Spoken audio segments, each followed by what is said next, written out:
Assalamualaikum warahmatullahi wabarakatuh. Yang terhormat Ibu Fitri Yuli selaku dosen mata kuliah elektromagnetik, dan halo teman-teman semua yang menonton video ini. Kami dari kelompok 5 akan menjelaskan mengenai saluran transmisi. Sebelumnya, perkenalkan dulu anggota dari kelompok kami. Saya sendiri Rafatria Putri dengan NPM 1806148012. Perkenalkan, nama saya Salsabila Zahra dengan nomor NPM 1806148044. Perkenalkan, saya Nisrina Dinda dengan nomor pokok mahasiswa 18061951154. Perkenalkan, nama saya Salsabila Cita Putri Nugroho, nomor NPM 1806148031. Assalamualaikum warahmatullahi wabarakatuh. Perkenalkan, saya Rafatria Putri akan menjadi anggota pertama yang menjelaskan mengenai bab ini. Nah, aplikasi pertama dari transmission line atau saluran transmisi. Contoh dari saluran transmisi yang biasa kita temui ada power line, saluran telepon, dan kabel pada saluran TV.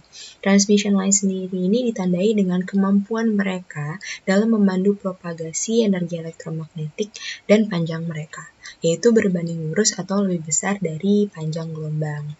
Nah, pada kelompok kami sendiri akan menjelaskan 3 subbab dari bab transmission lines, yaitu yang pertama mengenai distribute parameter model, lalu time harmonic waves on transmission lines, dan terminated lines. Oke.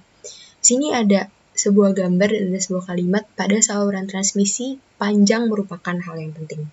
Oke, kita lihat dulu.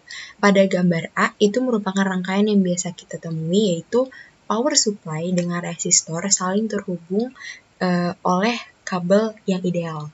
Nah, di mana kabel tersebut tidak memiliki hambatan dan panjangnya dapat diabaikan. Lalu kita bisa lihat fasa dari rangkaian tersebut pada gambar B. Dapat terlihat kalau fasa pada beban dan fasa pada sumber pada rangkaian tersebut adalah sama. Jadi, tegangan pada sumber memiliki fasa yang 0 derajat dan juga pada load juga memiliki 0 derajat. Lalu, coba kita lihat pada gambar yang C. Pada gambar C, power supply dan resistor dihubungkan oleh kabel yang dipasang transmission lines.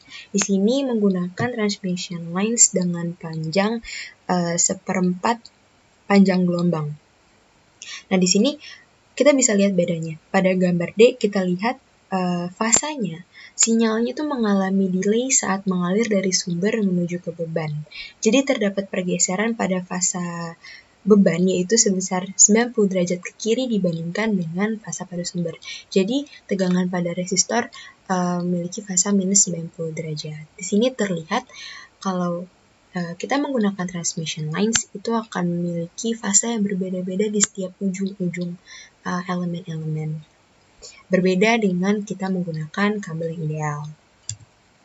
Nah, yang pertama akan dibahas pada bab ini adalah mengenai distributed parameter model atau parameter distribusi untuk saluran transmisi dual konduktor.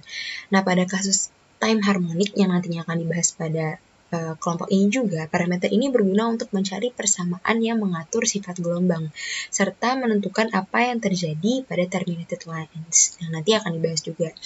Nah, menentukan persamaan distribusi ini nantinya akan menggunakan teori rangkaian konvensional dan juga teori elektromagnetik yang sebelumnya sudah kita pelajari. Dan pada bab ini dibatasi pada mode propagasi TEM, yaitu di mana medan listrik dan medan magnet selalu melintang ke arah propagasinya. Gitu, dan nanti mode-mode propagasi lainnya akan dibahas di sub-subbab lainnya. Nah, di sini ada contoh saluran-saluran transmisi yang umum kita lihat.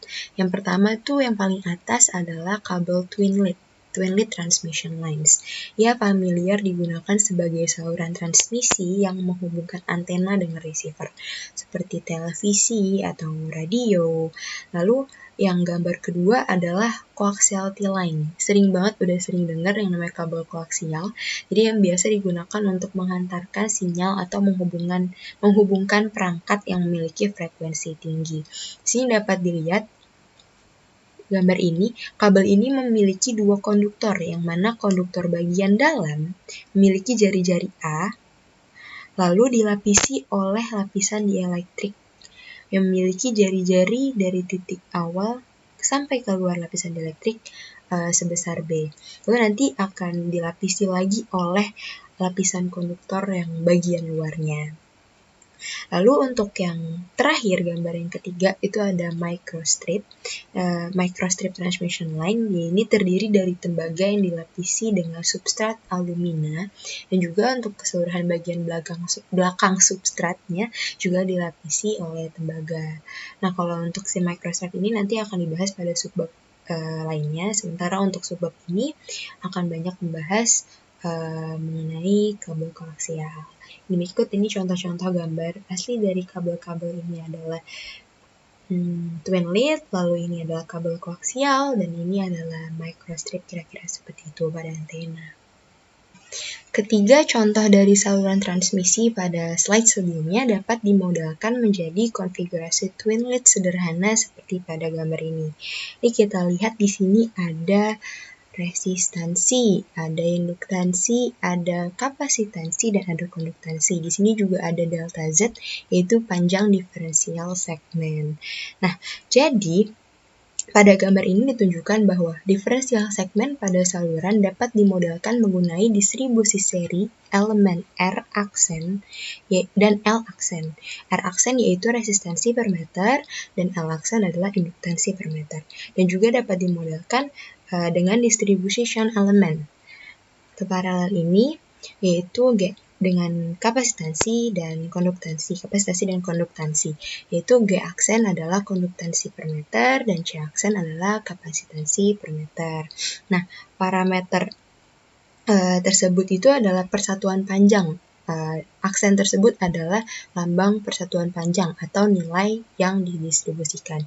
Jadi kalau parameter tadi dikalikan dengan panjang diferensial segmen atau delta Z, seperti ini R aksen delta Z, L aksen delta Z, maka akan menunjukkan nilai asli atau nilai murni dari resistansinya, dari induktansinya, konduktansi, dan kapasitansinya.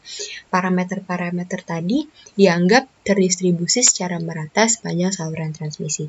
Namun, meskipun model ini berlaku untuk ketiga contoh yang tadi pada slide sebelumnya, parameter distribusinya sendiri sebenarnya akan berbeda-beda.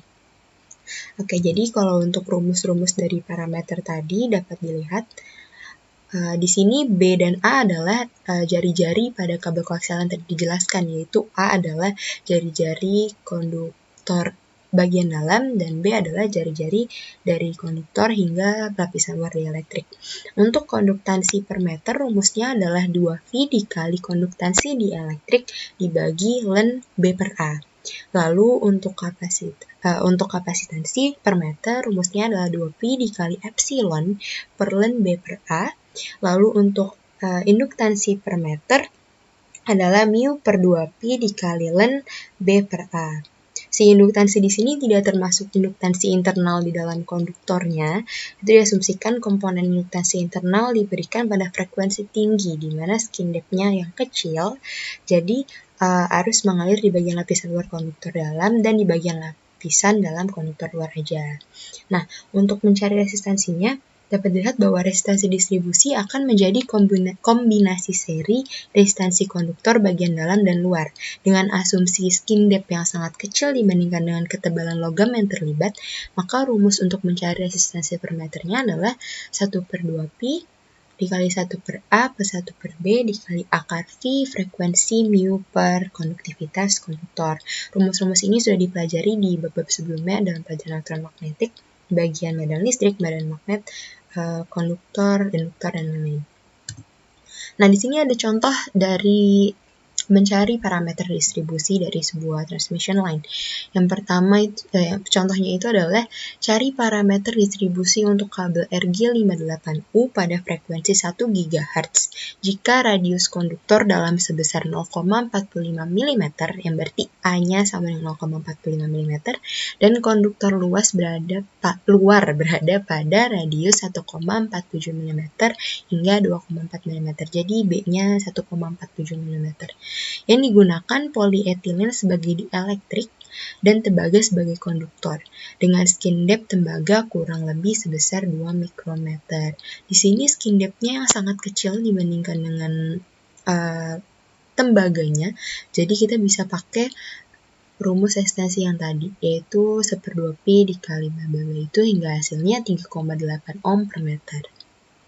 Lalu induktansinya setelah menggunakan rumus tadi ditemukan 240 nanohenry per meter, dan untuk konduktansinya sini dikatakan digunakan polyethylene sebagai dielektrik. Jadi untuk satuan konduktivitas dari dielektriknya adalah 0, sebesar 0. Jadi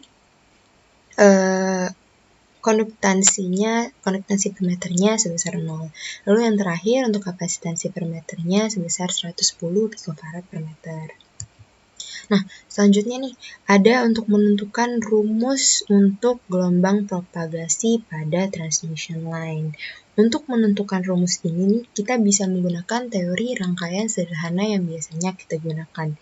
Nah, sebelumnya untuk mencari rumus ini terdapat tegangan dan arus di setiap ujung-ujung segmen. Di sini ada masukkan arus, di sini keluar arus, di sini ada V input, di sini ada V output atau V sisi kiri dan V sisi kanan. Untuk yang bagian kiri segmen adalah VZT yang menunjukkan posisi Z dan waktu T. Lalu untuk pada sisi kanan merupakan posisi Z yang ditambah dengan delta Z. Jadi merupakan tegangan Z ditambah delta Z pada waktu T. Itu berlaku juga untuk I masukkan IZT dan I keluarannya IZ plus delta Z, T. Nah, pertama nih kita gunakan KVL, kita analisa loopnya. Di sini, kita bisa analisa loop ini. Maka kalau kita menggunakan KVL, nanti adalah V resistansi, ditambah V induktansi, ditambah V ini, yang V ini sama dengan V keluaran ini, dikurangi V masukan sama dengan 0. Sehingga kita bisa lihat kalau V di R ini adalah IZT dikali besaran resistansi aksen dikali delta Z berarti, lalu untuk V pada induktansi adalah L aksen dikali delta Z dikalikan DI masukan per DT. Jadi rumusnya dapat jadi seperti ini, yaitu V masukan dikurangi V keluaran sama dengan I masukan dikali R aksen delta Z ditambah L aksen delta Z DI masukan per DT. Lalu analisa yang kedua adalah analisa node, yaitu menggunakan KCL. Kita analisa pada node A, berarti ada arus yang masuk dari IZT, lalu arus yang keluar dari IZ plus delta Z, T, dan ada juga arus ke sini, yaitu yang dapat kita cari dengan VA atau VZ plus delta Z, T, dikalikan dengan konduktansi. Kenapa dikalikan? Karena konduktansi itu berlawanan dari resistansi. Jadi kalau biasanya kita mencari arus pada resistansi adalah V per R, di sini adalah V kali G. Lalu untuk mencari arus pada kapasitansi adalah dengan cara kapasitansi C aksen delta Z dikali dV keluaran per DT. Jadi kalau kita hasilkan jadi rumusnya adalah I masukan dikurangin I keluaran sama dengan V keluaran dikali G aksen delta Z ditambah C aksen delta Z dikali dV keluaran per DT. Nah, kedua rumus tadi di kedua sisi persamaan dari tegangan ataupun arus yang tadi dibagi dengan delta Z dan diberikan limit delta Z menuju 0. Yang setelah menjadikan bentuknya seperti ini dan dapat kita lihat limit bagian kiri ini merupakan definisi dari derivatif, sehingga rumusnya adalah min dV masukan per dz sama dengan I masukan dikali R aksen ditambah L aksen dikali DI masukan per DT. Hal yang sama juga berlaku untuk yang persamaan ini, sehingga menghasilkan min I masukan per DZ sama dengan V masukan dikali G aksen ditambah C aksen dikali DV masukan per DT. Nah, rumus ini dikenal sebagai dengan nama telegraphic equation. Nah, rumus ini merupakan persamaan general pada saluran transmisi yang biasa disebut yang tadi telegraphic equation, yang mereka cukup umum dan dapat diterapkan untuk masalah-masalah yang seperti melibatkan transien atau perubahan step pada tegangan yang membutuhkan up and down dengan cepat, atau gelombang waktu harmonik atau gelombang sinusoidal. Yang selanjutnya, untuk meningkatkan pemahaman mengenai transmission lines, akan dibahas mengenai time harmonic oleh kelompok ini selanjutnya. Terima kasih. Assalamualaikum warahmatullahi wabarakatuh. Perkenalkan, nama saya Salsabila Zahra. Di sini saya akan menjelaskan lanjutan dari teman saya yang sudah dijelaskan sebelumnya. Yang saya akan jelaskan kali ini adalah salah satu subbab dari bab transmission line, yaitu subbab 6.2 yang berjudul Time Harmonic Waves on Transmission Line, atau yang dalam bahasa Indonesia disebut gelombang harmonik waktu pada saluran transmisi. Nah, gelombang harmonik waktu ini maksudnya adalah gelombang sinusoidal. Ada banyak solusi tak terhingga dari tegangan sebagai fungsi waktu T dan jarak Z, dan arus sebagai fungsi waktu T dan jarak Z untuk persamaan telegrafis. Persamaan telegrafis ini maksudnya adalah persamaan dasar pada saluran transmisi yang memperhitungkan arus dan tegangan sesaat pada segmen saluran transmisi. Namun, kita dapat menyelesaikannya dengan mengasumsikan bahwa fungsi waktu adalah harmonik waktu, yaitu sinusoidal yang berosilasi pada beberapa frekuensi radial.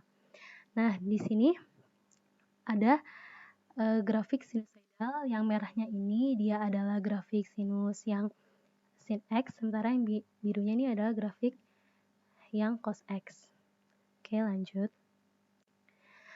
Nah, bila tegangan sepanjang jalur transmisi adalah fungsi sinusoidal, maka bentuknya adalah tegangan sebagai fungsi waktu T dan jarak Z, yang bisa dituliskan V Z, T sama dengan magnitude VZ dikali dengan cos omega T ditambah dengan fasa. Nah, di sini bisa dilihat gambarnya. Ini ada V Z, T, ini ada I Z, T, dan di sini ada V sumber. Nah, osilasi sinusoidal yang dideskripsikan dengan magnitude VZ dan fasa Z ini, dia ada juga nilai kompleksnya yang didefinisikannya juga sama oleh magnitude dan fasa. Nah, di sini ini adalah nilai kompleksnya. Misalnya C sama dengan berarti C dikali dengan E pangkat J dikali fasa. Nah, apakah ada hubungannya antara osilasi sinusoidal yang tadi dengan nilai kompleks? Nah, ternyata ada hubungannya nih antara osilasi sinusoidal dengan nilai kompleks. Nah, hubungannya itu dia dinamakan Euler's identity. Nah, di sini ada simbol yang seperti omega, tapi dia bukan omega. Simbol ini adalah namanya psi atau disebut dengan fasa. Jadi, Euler's identity ini bentuk persamaannya adalah E pangkat J fasa sama dengan cos fasa ditambah dengan J sin fasa. Nah, dari sini terlihat jelas bahwa bentuk fungsi dari cos fasa itu adalah real dari E pangkat J fasa. Nah, tadi kan kita tahu ya bentuk kompleks itu dia terbagi dua, ada yang dalam cos, ada yang sin. Nah, kalau cos ini dia berarti real. Di sini bagiannya real. Nah, sementara kalau di sini dia sin, berarti di sini adalah imajiner. Jadi RE-nya itu diganti dengan IM. Nah, dari persamaan sebelumnya tadi yang VZ, T sama dengan magnitude VZ dikali cos omega T ditambah fasa Z, itu tadi kita masukkan Euler's identity-nya sehingga menjadi real dari VZ dikali E pangkat J dikali omega T ditambah dengan fasa Z sama dengan real dari VZ pangkat T ini kita jabarkan jadi E pangkat plus J fasa dikali dengan E pangkat J omega T. Lalu dari persamaan yang tadi ini, saya tunjuk ini, dia bentuk ini bisa diganti dengan fungsi kompleks dari VZ, yaitu yang hijau-hijau ini. Kita ganti sehingga dari bentuk yang seperti ini, kita ganti menjadi real dari fungsi kompleks VZ dikali dengan E pangkat J omega T.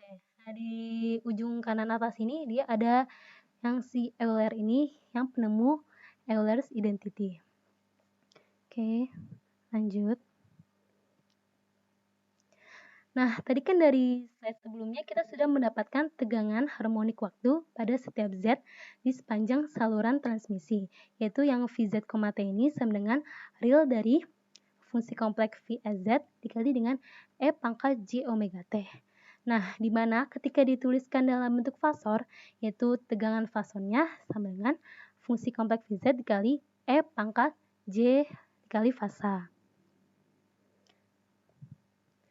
Nah, untuk yang arusnya juga sama, jika arus yaitu IZ, T sama dengan real dari fungsi kompleks arusnya, yaitu EZ dikali dengan E pangkat J omega T. Nah, bila ditulis dalam bentuk fasor, akan ditulis sebagai berikut ini yang saya tunjuk ini, yaitu turunan dari Vz, T terhadap T sama dengan J dikali omega dikali dengan Vz. Nah, kegunaan dari penggunaan fasor ini, dia itu bahwa turunan waktu dapat digantikan oleh J dikali omega. Nah, maka bila kita menggunakan fasor, kita dapat menulis ulang persamaan telegrafis atau persamaan umum dalam saluran transmisi yang sudah dijelaskan oleh teman saya sebelumnya yang di bab 6.1 ini, maka dapat dituliskan kembali menjadi dua persamaan ini, yaitu turunan Vz terhadap Z sama dengan minus dari resistansi persatuan unit panjang ditambah J dikali omega dikali dengan induktansi persatuan unit panjang dikali dengan IEZ. Lalu ada juga turunan dari IEZ terhadap Z sama dengan minus dari konduktasi persatuan unit panjang ditambah dengan J dikali omega dikali kapasitansi persatuan unit panjang dikali dengan VZ. Nah, karena kita tidak lagi memerlukan turunan parsial, karena fasor itu hanya merupakan fungsi sebagai dari posisi ya, maka yang kita lakukan sekarang adalah menyelesaikan persamaan VZ ini dan IEZ ini. Nah, kita turunkan lagi nih kedua persamaan di atas, sehingga menjadi seperti di bawah ini. Yaitu turunan 2 kali dari VZ terhadap Z sama dengan min D per DS dikali resistansi persatuan unit panjang ditambah J dikali omega dikali induktansi persatuan unit panjang dikali dengan IEZ sama dengan minus dari resistansi persatuan unit panjang ditambah dengan J dikali omega dikali induktansi persatuan unit panjang dikali turunan dari IEZ terhadap Z. Nah, lalu kita mengganti nih turunan IEZ sebelumnya dengan fungsi turunan IEZ-nya. Ya, jadi kita mengganti fungsi turunan IEZ ini dengan persamaan turunan IEZ-nya ini. Jadi kita ganti ini dengan memasukkan nilai ini yang saya tunjuk ini. Nah, jika dimasukkan, persamaannya akan menjadi seperti ini. Yaitu turunan 2 kali dari VZ terhadap Z sama dengan resistansi ditambah J dikali omega dikali induktansi persatuan unit panjang dikali dengan konduktasi persatuan unit panjang ditambah dengan J dikali omega dikali kapasitasi persatuan unit panjang dikali dengan VZ. Nah, kita tulis lagi, maka persamaannya akan menjadi seperti ini, yaitu turunan 2 kali dari VZ terhadap Z dikurang dari gamma kuadrat dikali VZ sama dengan 0. Nah, gamma ini merupakan konstanta propagasi atau konstanta perambatan yang didefinisikan sebagai berikut. Jadi gamma, rumusnya gamma sama dengan akar dari resistansi persatuan unit panjang ditambah dengan J dikali omega dikali induktansi persatuan unit panjang dikali dengan konduktasi persatuan unit panjang ditambah dengan J dikali omega dikali kapasitansi persatuan unit panjang sama dengan alfa ditambah dengan J dikali beta. Nah, konstanta propagasi ini dia menggambarkan karakteristik propagasi gelombang pada saluran transmisi tersebut, di mana alfanya ini dia merupakan komponen real yaitu konstanta atenuasi dan beta di sini adalah komponen imajiner yaitu konstanta fasa. Nah, atenuasi ini adalah maksudnya penurunan magnitudo gelombang yang disebabkan oleh energi yang hilang pada jalur, misalnya karena efek kulit, terus karena penukaran pada resistansi ground, karena kebocoran resistansi, dan juga karena ketidakseragaman resistansi. Faktor lainnya juga bisa karena corona. Corona di sini maksudnya adalah lucutan elektrostatik yang disebabkan oleh ionisasinya fluida yang mengelilingi konduktor yang terjadi saat gradien potensial atau kekuatan medan listriknya dia melebihi nilai tertentu, tetapi kondisinya tidak cukup untuk menimbulkan busur elektrik. Nah, pengaruh corona ini dia akan mengurangi puncak gelombang tegangan pada perambatan, terus juga membatasi nilai puncak ketegangan kritis corona. Nah, selanjutnya kita akan membahas traveling wave equation for the transmission line, atau dalam bahasa Indonesia adalah persamaan gelombang berjalan atau gelombang merambat pada saluran transmisi. Berdasarkan dari penjelasan teman kita bab sebelumnya, yaitu bab 5, didapatkan persamaan umum penyelesaian second order diferensial pada bab 5.1. Dengan kita ketahui bahwa VAZ-nya ini merupakan tegangan fasor, dan IAZ-nya ini bukan arus dari fasor pada setiap koordinat Z pada garis. Kita lanjut ke slide selanjutnya dulu. Nah, di sini kita bisa lihat bahwa umumnya saluran transmisi itu dia ada 2 gelombang berjalan atau gelombang merambat ya, yaitu ada incident wave, yaitu gelombang datang, dan ada reflected wave atau gelombang pantul. Nah, incident wave ini, nah yang ini nih, dia punya namanya amplitudo gelombang tegangan yang merambat pada arah positif, dan dia juga punya amplitudo gelombang arus yang merambat pada arah positif. Yang keduanya ini dia merambat atau berjalan sepanjang arah Z positif yang menuju beban. Dan sementara reflected wave-nya ini atau gelombang pantulnya ini dia mempunyai amplitudo gelombang tegangan yang merambat pada arah negatif dan amplitudo arus yang merambat pada arah negatif yang berjalan keduanya atau merambat pada arah Z yang negatif, dia menuju sumber. Nah, di sini kita bisa lihat gambarnya bahwa incident wave ini itu dia arahnya menuju sumber, menuju beban, sementara reflected wave-nya ini dia menuju sumber. Nah, kita ke slide sebelumnya. Nah, jadi VZ ini dia kan merupakan tegangan fasor itu sama dengan amplitudo gelombang tegangan yang merambat pada arah positif dikali dengan E pangkat min gamma Z ditambah dengan amplitudo gelombang tegangan yang merambat pada arah negatif dikali dengan E pangkat plus gamma Z.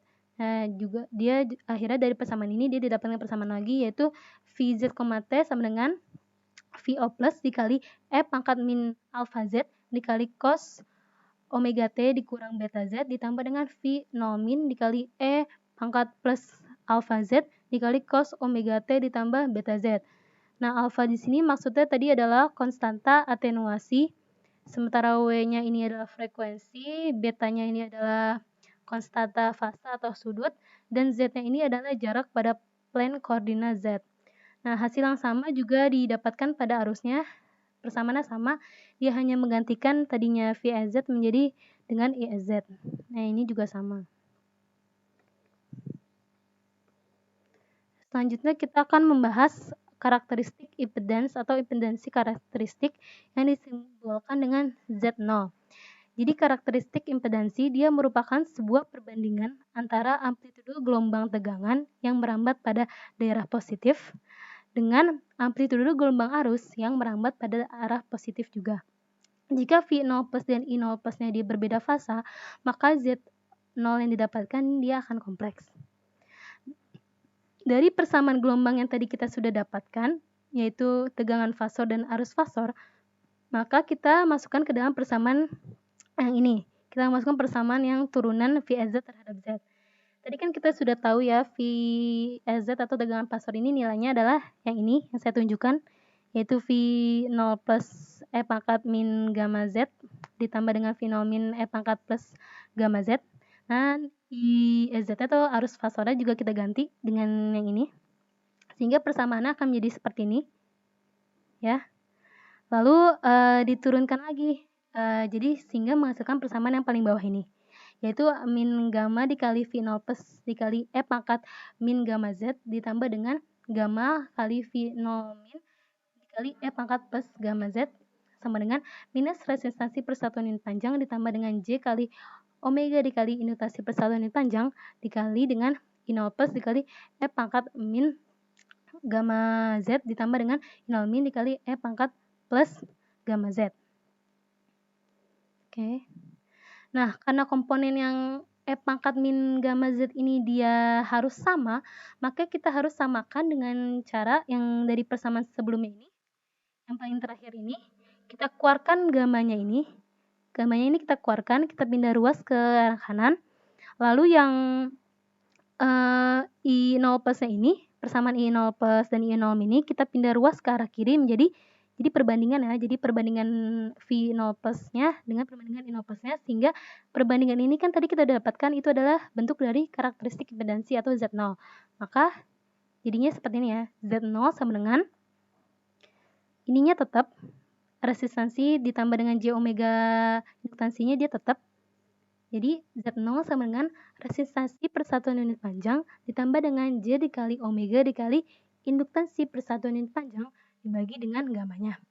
Nah, gamanya ini tadi kan kita udah tahu ya persamaan sebelumnya gamanya kita dapatkan, maka kita masukkan persamaannya sehingga karakteristik impedansinya itu dia rumusnya menjadi akar dari resistansi persatuan unit panjang ditambah dengan J dikali omega dikali induktansi persatuan unit panjang per konduktansi persatuan unit panjang ditambah dengan J dikali omega dikali kapasitasi persatuan unit panjang.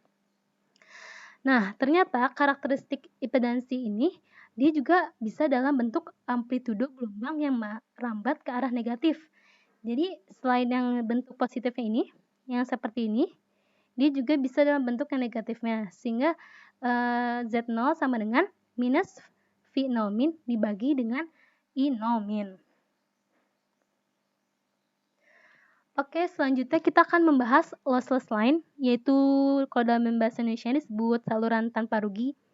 Jadi kabel transmisi kita ketahui yang biasanya itu dia dibuat dari konduktor ya, baik yang seperti tembaga, yang resistansi persatuan unit panjangnya cenderung kecil, juga bisa dari dielektrik yang baik seperti polietilen, yang konduktasi persatuan unit panjangnya cenderung kecil.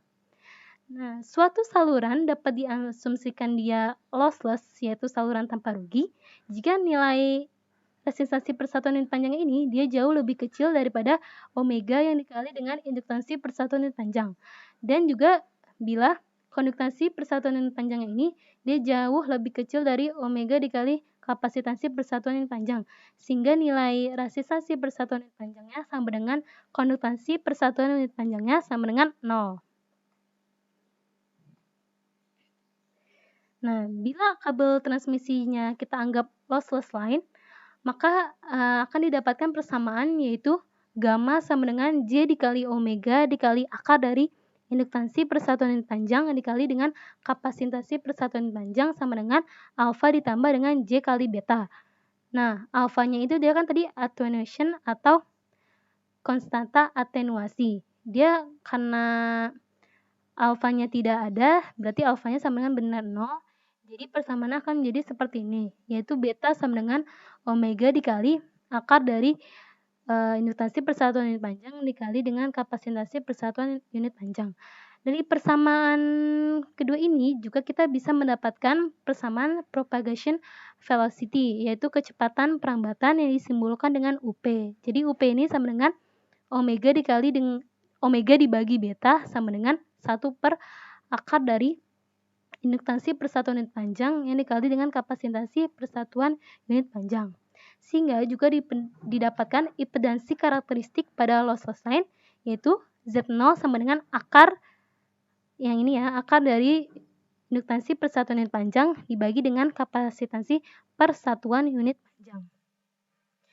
Nah, selain rumus velocity, propagation velocity yang sudah didapatkan sebelumnya, kita juga dapatkan rumus lagi, yaitu UP sama dengan 1 dibagi akar dari mu dikali permitivitas. Nah, di banyak kasus bahan yang non-magnetik yang digunakan untuk dielektrik, dia juga ada propagation velocity-nya, yaitu UP sama dengan C dibagi akar dari permitivitas relatif bahan. Sehingga didapatkan lagi karakteristik impedansinya, yaitu Z0 sama dengan 60 dibagi akar dari permitivitas bahan dikali ln dari B per A ohm. Nah, jadi satuan dari impedansi karakteristik ini adalah satuannya ohm. Selanjutnya ini ada kumpulan rumus-rumus, yaitu tadi ada konstanta propagasi, terus ada propagation velocity atau kecepatan perambatan, juga ada karakteristik impedansi. Nah, ini ada persamaan umumnya yang kita sudah dapatkan di PPT di slide sebelumnya. Nah, di sini juga ada yang lossless yang umumnya, lalu ada lossless yang koaksial, ada lossless yang two-wire atau dua kabel, juga ada lossless yang parallel plate atau pelat paralel. Nah, yang kita ketahui bahwa C ini dia sama dengan 1 per akar dari mu 0 dikali dengan permitivitas 0.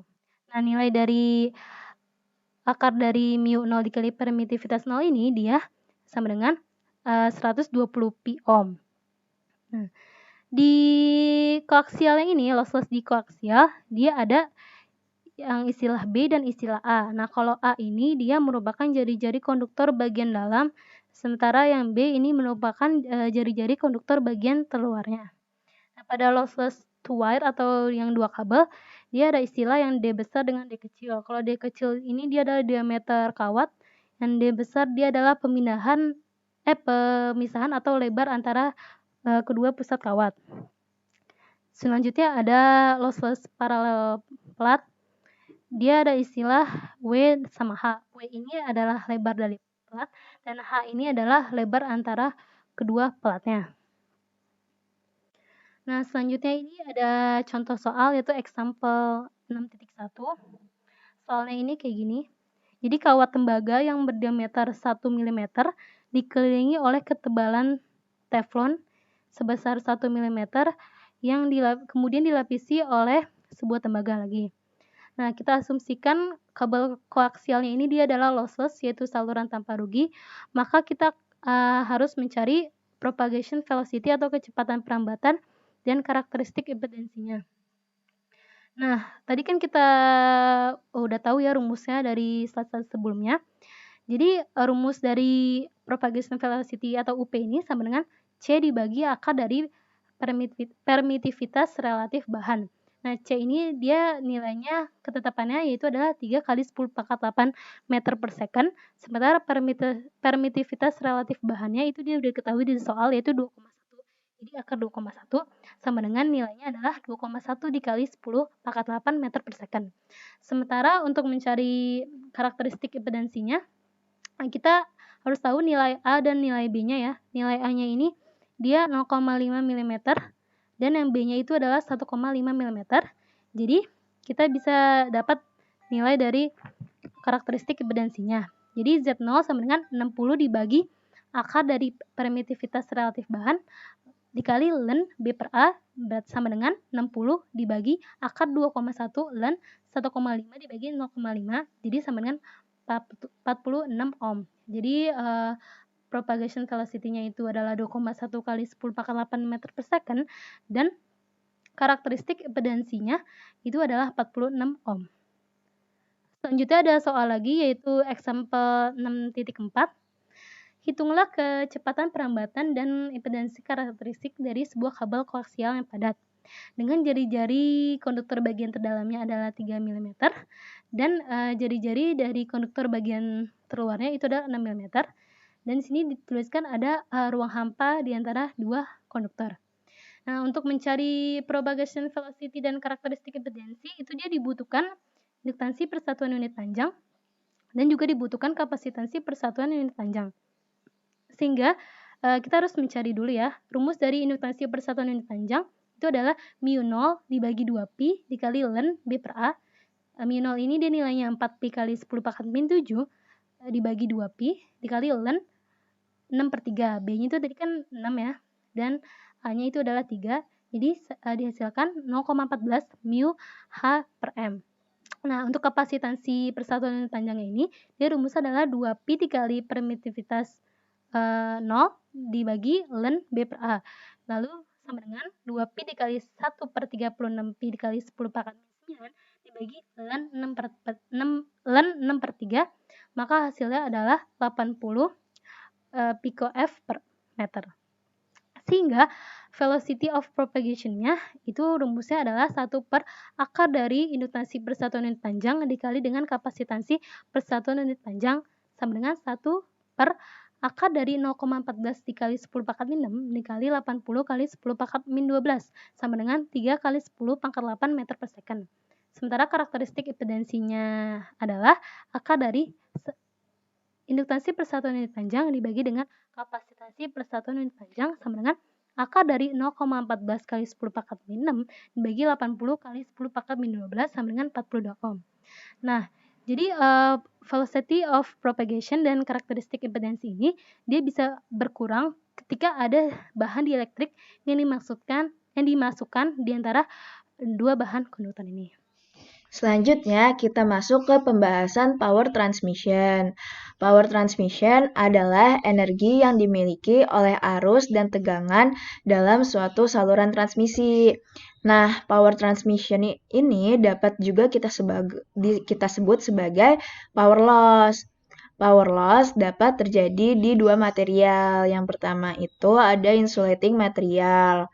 Power loss untuk insulating material itu terjadi disebabkan karena adanya atenuasi. Nah, atenuasi itu apa? Atenuasi itu adalah suatu pelemahan atau redaman sinyal dalam suatu saluran transmisi. Nah, biasanya redaman atau pelemahan sinyal ini disebabkan karena adanya dielectric loss.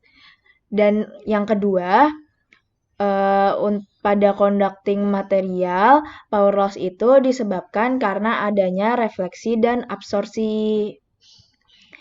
Nah, di sini kita bisa dapatkan persamaan untuk average power sepanjang beban atau saluran Z, yang mana adalah kita tuliskan sebagai berikut, yaitu P average Z sama dengan setengah dikali real Vs dikali Is.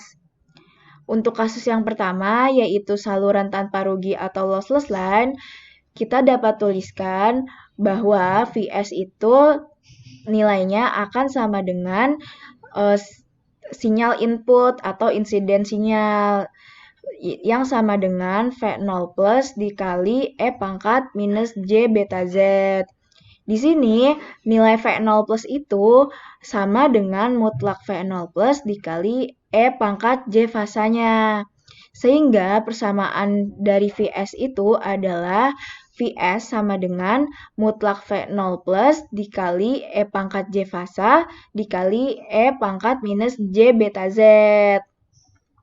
Setelah itu, karena ini kasusnya adalah saluran tanpa rugi atau lossless line, maka bisa kita katakan bahwa IS itu berada dalam suatu fase yang sama dengan Vs. Maka kita bisa tuliskan IS sama dengan nilai Vs dibagi Z intrinsiknya. Ketika kita sudah mendapatkan nilai dari Vs dan Is, maka kita bisa substitusi kedua nilai tersebut atau persamaan tersebut ke persamaan yang pertama, yaitu P average Z sama dengan setengah dari real Vs dan Is. Yang hasil akhirnya adalah P average Z sama dengan setengah dikali mutlak kuadrat V0 plus dibagi Z0 atau Z intrinsiknya. Untuk kasus yang kedua, yaitu lossy line, Z intrinsiknya itu akan sama dengan mutlak Z0 atau Z intrinsik dikali E pangkat J theta. Dengan cara yang sama, yaitu mensubstitusi dengan persamaan satu tadi, bahwa kita bisa dapatkan P average Z itu akan sama dengan setengah dikali mutlak kuadrat V0 plus dibagi mutlak Z0 atau Z intrinsiknya dikali E pangkat minus 2 alpha Z dikali cos theta. Selanjutnya kita masuk ke bagian terminated T-lines. Nah, terminated T-lines itu apa? Terminated T-lines adalah suatu saluran transmisi yang mengalami terminasi. Nah, di sini pada kasus ini saluran transmisi itu mengalami terminasi dengan suatu beban yang diletakkan pada Z sama dengan 0. Dan pada gambar di sini bisa kita lihat bahwa tanda positif itu menunjukkan arus menuju ke arah beban dan tanda negatif menunjukkan arah berlawanan. Bisa kita katakan bahwa impedansi pada beban itu adalah suatu perbandingan dari tegangan terhadap arus pada sisi beban. Nah, karena tadi pada kasus ini suatu saluran mengalami terminasi dengan suatu beban yang diletakkan pada Z sama dengan 0, maka ketika kita substitusi, hasilnya itu kita akan mendapatkan persamaan ZL atau impedansi pada beban sama dengan V0 plus ditambah V0 min dibagi I0 plus ditambah I0 min. Nah, selanjutnya kita substitusi persamaan ini dengan persamaan Z0 sama dengan V0 plus ditambah I0 plus. Setelah kita substitusi, maka kita akan mendapatkan persamaan baru, yaitu ZL akan sama dengan Z0 dikali V0 plus ditambah V0 min dibagi V0 plus dikurang V0 min. Nah, dari sini kita susun ulang persamaan ini menjadi persamaan baru lagi, yang mana adalah V0 min sama dengan ZL dikurang Z0 dibagi ZL ditambah Z0 dikali V0 plus. Nah, dari sini bisa kita ketahui bahwa jika ZL itu bernilai sama dengan Z0, maka tidak akan ada gelombang yang dipantulkan kembali ke sisi beban, atau bisa kita katakan saluran ini mengalami suatu keadaan matching. Nah, tapi ketika nilai ZL itu tidak sama dengan Z0, maka akan terdapat suatu gelombang yang dipantulkan kembali lagi ke sisi beban, dan hal tersebut sangat merugikan. Nah, untuk menentukan tingkat ketidaksesuaian impedansi terhadap saluran dapat kita nyatakan dalam suatu parameter koefisien pantul atau reflection coefficient pada sisi beban yang persamaannya itu bisa kita tuliskan seperti ini, yaitu reflection coefficient sama dengan V0 min dibagi V0 plus sama dengan ZL dikurang Z0 dibagi ZL ditambah Z0. Ini yang ZL dikurang Z0 dibagi ZL plus Z0 itu adalah bentuk lain dari persamaan reflection coefficient. Nah, dalam kasus 1, ketika beban itu atau saluran mengalami terhubung singkat, atau keadaan ketika impedansi beban sama dengan 0, maka ketika nilainya kita substitusi, koefisien pantulnya akan bernilai negatif 1. Dan untuk kasus kedua, ketika beban bersesuaian, yaitu ZL-nya sama dengan Z0, yang seperti yang telah dijelaskan sebelumnya, koefisien pantulnya itu akan bernilai sama dengan 0. Nah, untuk kasus yang ketiga, ketika beban mengalami hubung terbuka atau impedansi bebannya itu bernilai tak hingga, maka koefisien pantulnya itu akan bernilai sama dengan 1. Nah, di bawah ini adalah bentuk lain dari persamaan reflection coefficient, yang mana adalah reflection coefficient akan sama dengan reflection coefficient itu dikali dengan E pangkat 2 gamma Z. Nah, untuk kasus Z sama dengan min L dari gambar ini, maka persamaan reflection coefficient-nya itu akan sama dengan reflection coefficient dikali E pangkat min 2 gamma N. Nah, selanjutnya gelombang pantul akan mengalami superposisi dengan gelombang datang. Pada suatu titik, antara gelombang pantul dan gelombang datang akan mengalami kondisi saling menguatkan, dan pada titik lainnya, keduanya akan mengalami kondisi saling melemahkan. Superposisi antara gelombang pantul dan gelombang datang akan menghasilkan gelombang berdiri atau standing wave. Dari gambar ini bisa kita lihat Kalau yang garis-garis ini yang ditunjuk oleh kursor adalah gelombang datang. Dan garis putus-putus ini adalah gelombang pantul. Dan garis yang ditunjuk oleh kursor ini yang berada di tengah-tengah ini adalah resultan gelombang. Yang mana di bagian sininya itu adalah yang kita sebut standing wave. Standing wave adalah jarak antara maxima position dan minima position. Nah, untuk menghitung perbandingan antara nilai amplitudo maksimum dan nilai amplitudo minimum ya, kita bisa gunakan dengan parameter VSWR atau Voltage Standing Wave Ratio, yang mana nilai VSWR sama dengan 1 ditambah reflection coefficient dibagi 1 dikurang reflection coefficient. Tadi kan nilai reflection coefficient itu bernilai dari rentang 0 sampai 1. Nah, ketika suatu keadaan mengalami 100% reflection, maka reflection coefficient-nya itu akan bernilai 1. Dan ketika kita substitusikan, maka VSWR-nya itu akan bernilai tak hingga. Dan ketika di keadaan lainnya, ketika mengalami 0% reflection, maka reflection coefficient itu akan bernilai 0 dan nilai VSWR-nya itu akan bernilai 1. Dan contoh soal. Di sini sudah terdapat rangkaian dengan impedansi karakteristiknya sebesar 300 ohm dan impedansi bebannya atau impedansi load itu sebesar 300 ohm juga. Selain itu, terdapat kecepatan sama dengan 2,5 kali 10 pangkat 8 meter per second dengan tegangan inputnya sebesar 60 volt dan panjang salurannya sebesar 2 meter. Nah, untuk menyelesaikan soal ini, kita pertama-tama mencari tahu dulu besar dari lambdanya. Besar dari lambdanya yaitu kita gunakan rumus lambda sama dengan kecepatan dibagi frekuensi.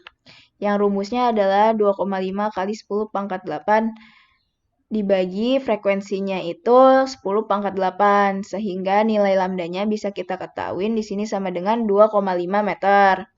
Selanjutnya, kita menentukan nilai dari phase constantnya.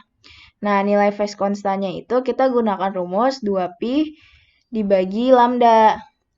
Lambdanya itu kita gunakan dari perhitungan yang udah kita lakuin sebelumnya. 2pi dibagi 2,5, sehingga nilai phase constantnya itu sama dengan 0,8pi.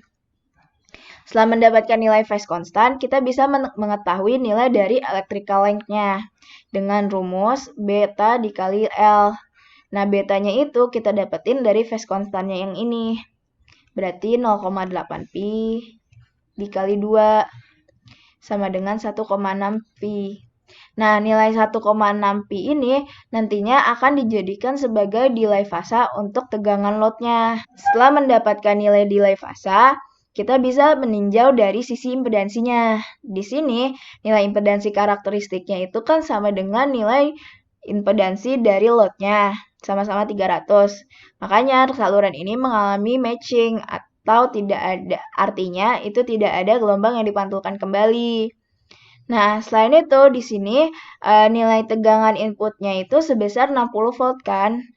Makanya nilai tegangan load-nya itu akan sama dengan 30 volt dengan delay fasa sebesar 1,6pi. Selanjutnya kita bisa tulis semua nilai tadi di persamaan ini. Kita bisa mendapatkan nilai dari input voltage-nya yaitu sebesar 30 cos 2pi kali 10 pangkat 8T. Nah, 2pi kali 10 pangkat 8 itu kan omega. Omega itu rumusnya 2pi dikali F, dikali frekuensi. Frekuensi tadi itu kan 10 pangkat 8 kan, makanya nilai cos omega T-nya itu sebesar ini. Setelah menentukan input dari voltage, kita menentukan load voltage-nya yang sama dengan VL sama dengan 30 cos 2pi kali 10 pangkat 8T dikurang 1,6pi.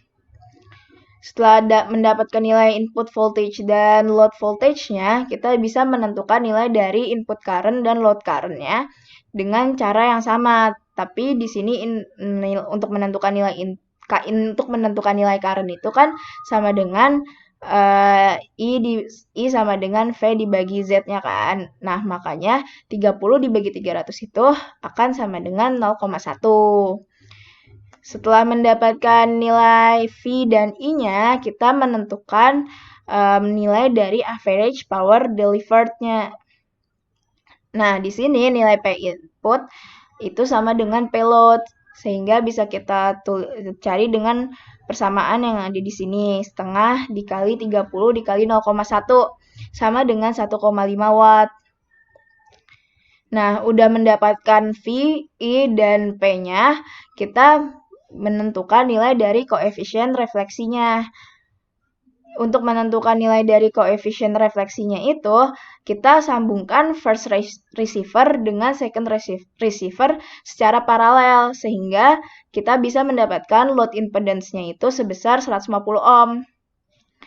Setelah itu, kita masukkan ke rumus yang sebelumnya, yaitu ZL dikurang Z0 dibagi ZL ditambah Z0, yang nilainya ketika yang persamaan tadi ketika disubstitusi dengan nilai itu sama dengan minus 1/3 untuk reflection koefisiennya. Setelah mendapatkan nilai reflection coefficient, kita bisa mendapatkan nilai dari voltage standing wave ratio-nya, yang mana dengan rumus yang udah dijelaskan tadi, VSWR sama dengan 1 ditambah nilai reflection coefficient dibagi 1 dikurang reflection coefficient. Nah, hasilnya itu sama dengan 2. Assalamualaikum warahmatullahi wabarakatuh. Saya akan melanjutkan penjelasan teman saya tentang terminated T-lines. Jadi kita sudah tahu kalau di transmission line ini ada karakteristik impedans Z0 dan impedansi load ZL. Terus, impedansi untuk di T-line-nya ini gimana? Nah, di titik manapun sepanjang T-line, kita bisa mencari rasio dari total voltage terhadap total arus. Rasio ini disebut dengan input impedance. Jadi kita anggap di Z sama dengan min L, input impedance-nya itu adalah Zin. Nah, untuk di gambar ini, untuk di Z sama dengan min L, V-nya adalah V0 plus E pangkat plus gamma L plus V0 min E pangkat min gamma L. Dan untuk arusnya adalah V0 plus per Z0 E pangkat plus gamma L ditambah V0 min per Z0 E pangkat min gamma L. Nah, untuk rasionya atau input impedance ini kan adalah V per I ya. Jadi, untuk rasionya, Z0 ini bisa kita pindahkan ke atas. Sehingga, untuk Z inputnya, Vs per Is, pada Z sama min L, menjadi V0 plus E pangkat plus gamma L ditambah V0 min E pangkat min gamma L per V0 plus E pangkat plus gamma L dikurang V0 min E pangkat min gamma L dikali Z0. Persamaan ini dapat kita selesaikan dengan persamaan untuk reflection coefficient yang V0 min sama dengan ZL min Z0 per ZL plus Z0 kali V0 plus. Persamaan ini sudah diberitahu oleh teman saya sebelumnya. Dengan menggunakan persamaan ini dan menggunakan definisi hyperbolic function dari eksponensial ke sin H dan cos H, kita bisa menemukan persamaan ini. Jadi dari persamaan tadi dapat kita selesaikan menjadi Z0 kali ZL cos H gamma L ditambah Z0 sin H gamma L per Z0 cos H gamma L ditambah ZL sin H gamma L. Lalu persamaan ini semuanya kita bagi dengan cos H, ini bagi cos H, ini bagi cos H, ini bagi cos H, ini bagi cos H. Jadi persamaan yang ini. Jadi input impedance-nya adalah Z0 dikali ZL plus Z0 tan H gamma L per Z0 plus ZL tan H gamma L. Persamaan ini untuk kasus lossy line. Dengan ZL-nya ini adalah impedance pada load Z0 adalah karakteristik impedance-nya, gamma itu propagation coefficient-nya, dan L itu adalah panjang T-line-nya. Nah, bagaimana kalau kasusnya itu lossless? Kalau lossless, kan berarti tidak ada power yang didisipasi, dan konstanta propagasi gamma hanya bernilai yang imajiner, jadi gammanya hanya sama dengan J beta, alfanya hilang. Kalau di lossy yang ini, gammanya kan alpha plus J beta ya. Nah, kalau yang kasus lossless ini, gammanya langsung kita ganti dengan J beta. Jadi, ini gamma kita ganti dengan J beta. Di sini gammanya juga kita ganti dengan J beta. Jadi, ini adalah persamaan untuk kasus yang lossless line. Maksud dari konsep input impedance ini sendiri adalah T-line di mana titik tempat input impedance-nya dapat diganti dengan lumped element impedance Zin. Jadi, di sini bisa langsung kita ganti Zin. Berikutnya, saya akan menjelaskan tentang complex loads atau beban transmission line yang bernilai kompleks. Input impedance atau load yang menunjukkan nilai kompleks impedance berarti ada nilai real dan ada nilai yang imajiner ya.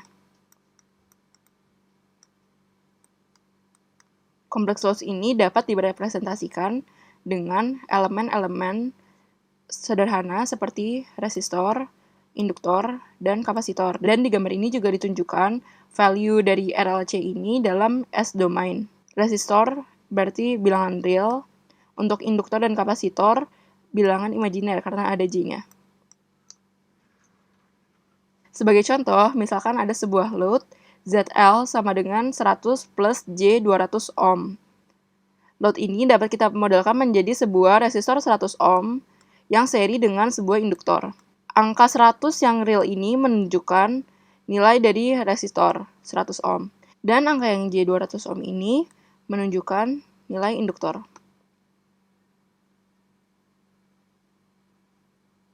Nilai induktornya itu sendiri adalah J omega L. Jadi J omega L kita langsung samakan dengan J 200 ohm. Dan untuk mencari nilai induktansi ini, frekuensinya kita gunakan 1 GHz. Jadi dari persamaan ini bisa kita dapatkan nilai L-nya J 200 ohm bagi J omega. Jadi kita coret, berarti tinggal 200 ohm. Omega-nya adalah 2pi frekuensi, ini 2pi, ini frekuensi. Lalu ini untuk satuannya bisa kita coret, ohmnya ini bisa kita coret, hertz bisa kita coret, S kita coret, A kita coret, V kita coret. Jadi dapat nilai induktansinya adalah 32 nanoH. Untuk kasus lossless line yang terminated di purely reactive load, kita anggap karakteristik impedance itu real, berarti langsung aja Z0 sama dengan R0. Terus load impedance-nya purely reactive, jadi pakai induktor yang imajiner, ZL-nya berarti JXL. Nah, terus kita masukkan ke rumus reflection coefficient yang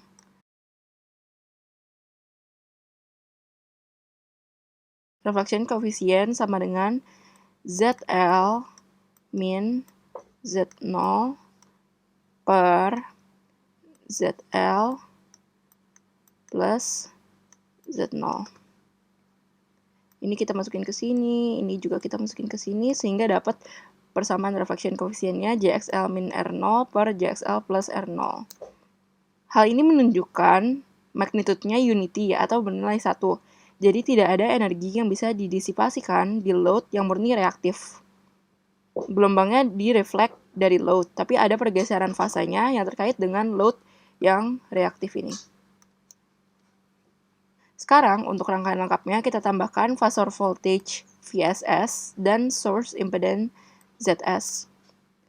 Terus, kalau misalnya kita mau cari besar voltage di suatu titik pada T-line, misalnya di Z sama min L, kita perlu tahu V0 plusnya.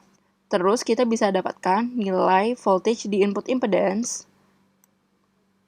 Voltage di input impedance Vin ini dengan nilai VSS menggunakan voltage divider dari input impedance-nya Zin dan dengan source impedance-nya ZS. Jadi nilai voltage di input impedance adalah VSS dikali Zin per Zs plus Zin. Ini menggunakan voltage divider. Atau bisa kita sebut nilai Vs untuk Z sama min L. Kalau untuk nilai voltage di line, seperti yang sudah kita ketahui, secara umum VSZ adalah V0 plus E pangkat min gamma Z ditambah V0 min E pangkat plus gamma Z. Sama dengan V0 plus E pangkat min gamma Z ditambah reflection coefficient kali E pangkat plus gamma Z. Kalau kita masukkan nilai Z sama dengan min L ke persamaan yang ini, dan kita sama dengankan dengan Vin, jadi kita bisa dapat nilai V0 plus pada Z sama min L adalah Vin per E pangkat plus gamma L ditambah reflection coefficient dikali E pangkat min gamma L. Lalu untuk mencari voltage pada load-nya, berarti VL itu kan adalah Vs untuk Z sama dengan 0. Jadi langsung kita sama dengankan saja Vs yang ini dengan Z-nya sama dengan 0.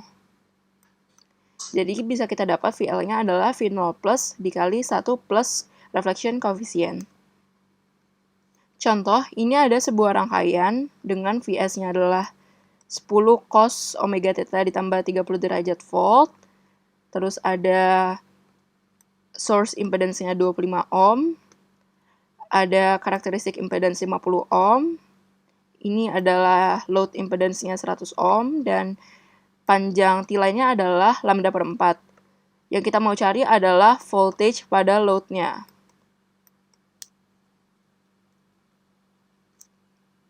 Pertama yang kita lakukan adalah mengubah source voltage ke dalam bentuk fasor.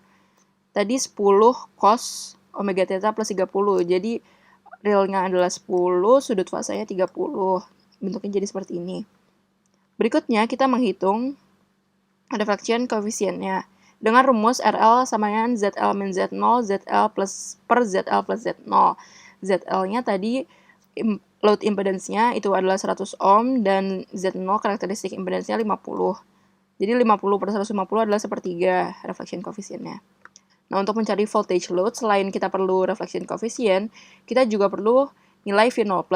Untuk dapat nilai V0+ itu, pertama kita harus mencari Zin dulu. Zin-nya kita langsung pakai rumus yang untuk lossless.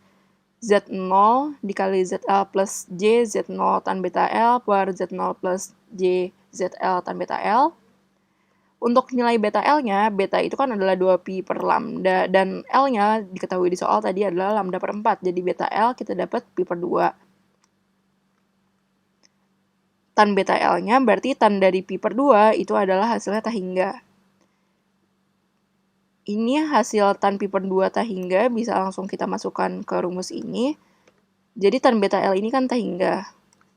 Tan beta L yang bawah ini juga tah hingga. Jadi kita bisa anggap nilai ZL dan Z0 ini bisa kita hiraukan. Sehingga rumusnya tinggal Z0 kali Z0 kuadrat per ZL. Jadi kita coret tan beta tadi tah hingga ya. Jadi Z-nya langsung Z0 kuadrat per ZL. Z0-nya tadi 50 ohm. ZL-nya 100. 50 kali 50 per 100. 250 per 100 adalah 25 ohm. Jadi input impedance-nya kita sudah dapat 25 ohm. Berikutnya kita menghitung input voltage setelah kita dapat input impedance. Input voltage rumusnya dari yang voltage divider tadi adalah VSS kali Zin per Zs plus Zin. VSS tadi yang kita sudah ubah ke bentuk fasor jadi 10 E pangkat J 30 derajat. Z inputnya kita sudah temukan tadi, input impedance-nya 25 ohm. Zs diketahui di soal, source impedance 25 ohm, input impedance 25 ohm. Jadi ini tinggal 1/2 aja ya, ini langsung 5 E pangkat J 30 derajat volt. Nah, karena kita udah punya input voltage, sekarang kita udah bisa menghitung V0 plus-nya. Untuk kasus lossless, gamanya kan cuma yang imajiner, jadi gamanya langsung J beta. Berarti gamma L itu adalah J beta dikali L. Beta L-nya tadi kita udah temuin adalah pi per 2. Jadi dari rumusnya V0 plus adalah Vin per E pangkat plus gamma L ditambah reflection coefficient dikali E pangkat min gamma L. Untuk gamma L-nya langsung kita ganti jadi J pi per 2 atau J 90 derajat. Langsung kita ganti. V inputnya tadi udah dapat di sini ya, V input. Terus reflection coefficient-nya udah kita dapetin juga tadi ini sepertiga. Ini langsung per 3 aja. Jadi setelah dihitung dapat deh nilai V0 plusnya adalah 7,5 E pangkat min J 60 derajat volt. Nah, sekarang karena kita udah punya nilai V0 plus dan kita juga udah punya nilai reflection coefficient, kita udah bisa menghitung voltage pada load-nya.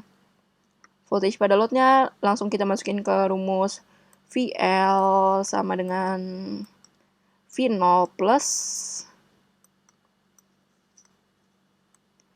dikali 1 plus reflection coefficient-nya. Untuk nilai V0 plusnya tadi kita sudah dapat 7,5 E pangkat min J 60 derajat dikali 1 ditambah reflection coefficient-nya tadi yang ini yang sepertiga, kita masukin lagi ke sini sepertiga. Jadi bisa langsung kita dapat VL-nya itu adalah 10 E pangkat min J 60 derajat. Dan dari bentuk fasor ini kita kembalikan jadi 10 cos omega T min 60 derajat. Realnya 10, sudut fasanya min 60 derajat. Sekian penjelasan kami tentang transmission line untuk subbab 1-3. Kurang lebihnya mohon maaf. Wassalamualaikum warahmatullahi wabarakatuh.